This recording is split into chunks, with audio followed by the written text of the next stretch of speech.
നമസ്കാരം, കലാകൗമുദി ഓൺലൈനിലേക്ക് സ്വാഗതം. മക്കൾ രാഷ്ട്രീയം മറ്റൊരു കേരള കോൺഗ്രസ് പിളർപ്പിന് കൂടി കാരണമാവുകയാണ്.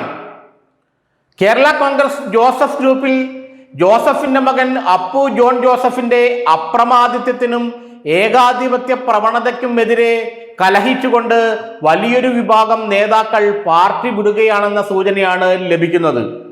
2026 തെരഞ്ഞെടുപ്പിൽ തൊടുപുഴയിൽ നിന്നും ജോസഫിന്റെ മകൻ അപ്പു ജോൺ ജോസഫ് ഗ്രൂപ്പിന്റെ സ്ഥാനാർത്ഥിയായി മത്സരിക്കുമെന്ന കാര്യം ഏറെക്കുറെ തീർച്ചയായി കഴിഞ്ഞു.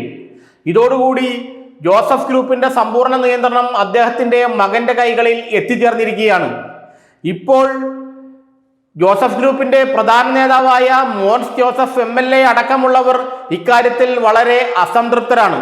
അപ്പു ജോൺ ജോസഫിന്റെ ഇടപെടലുകൾ മോൻസ് ജോസഫിനും മറ്റു സീനിയർ നേതാക്കൾക്കും വളരെയധികം അലോസരമുണ്ടാക്കുന്നുവെന്നും മോൻ ജോസഫ് തന്നെ പാർട്ടി വിടാനുള്ള സാധ്യതയുണ്ടെന്നുമാണ് ഇപ്പോൾ അറിയുന്നത്. ഏതായാലും കേരള കോൺഗ്രസ് ജോസഫ് ഗ്രൂപ്പിൽ പടലപ്പിണക്കങ്ങളും അഭിപ്രായ വ്യത്യാസങ്ങളും രൂക്ഷമാവുകയാണ്. 2026 നിയമസഭാ തെരഞ്ഞെടുപ്പിന് മുമ്പ് തന്നെ ആ പാർട്ടിയിൽ ഒരു പിളർപ്പുണ്ടാകുമെന്നുള്ള സൂചന അതിലെ പ്രമുഖ നേതാക്കൾ നൽകിക്കഴിഞ്ഞു. മോൻസ് ജോസഫ് MLA നേതൃത്വത്തിൽ പുതിയൊരു കേരള കോൺഗ്രസ് ഉണ്ടാകുമോ എന്ന ചോദ്യമാണ് ഇപ്പോൾ ഉയർന്നു വരുന്നത്. ജോസഫിന്റെ ചിരകാല സഹായികളും സുഹൃത്തുക്കളും അനുയായികളുമൊക്കെയായ John Joseph, advocate Josy Jacob, Joseph John തുടങ്ങിയവരെല്ലാവരും ഇപ്പോൾ പാർട്ടിയിൽ നിന്ന് അകന്നു കഴിഞ്ഞു.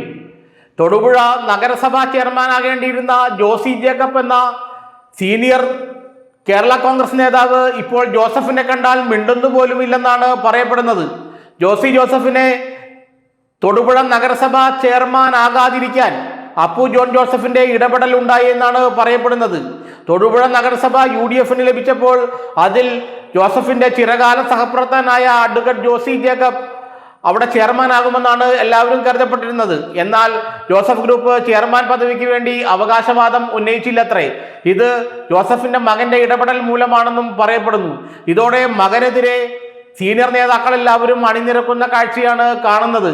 കേരള കോൺഗ്രസ് മാണി ഗ്രൂപ്പിൽ സംഭവിച്ച അതേ രീതിയിലുള്ള ഒരു നീക്കമാണ് ഇപ്പോൾ ജോസഫ് ഗ്രൂപ്പിലും സംഭവിക്കുന്നത് അത്രേ. മാണി ഗ്രൂപ്പിൽ ജോസ് കെ മാണി മുഖ്യധാരത്തിലേക്ക് വന്നപ്പോൾ തന്നെ PC തോമസ് അടക്കമുള്ള പല നേതാക്കളും പതിയെ കൊഴിഞ്ഞു പോകാൻ തുടങ്ങി.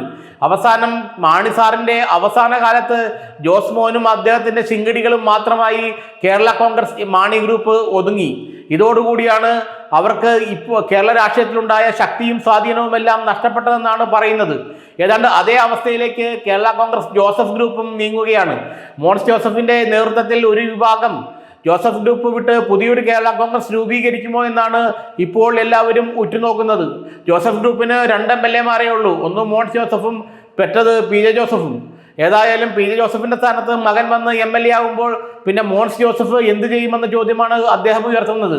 അദ്ദേഹം പുതിയൊരു കേരള കോൺഗ്രസ് ഉണ്ടാക്കി വഴിപിരിയാനാണ് സാധ്യതയെന്നും ഇപ്പോൾ PJ ജോസഫിനൊപ്പം പ്രവർത്തിക്കുന്ന സീനിയർ നേതാക്കളെല്ലാം മോൻസ് ജോസഫിന്റെ കേരള കോൺഗ്രസിൽ ഉണ്ടാകുമെന്നാണ് പറയപ്പെടുന്നത്. ഏതായാലും മക്കൾ രാഷ്ട്രീയം മറ്റൊരു കേരള കോൺഗ്രസിന് കൂടി ജന്മം നൽകുന്ന അവസ്ഥാവിശേഷം ഉണ്ടാക്കിയിരിക്കുകയാണ്.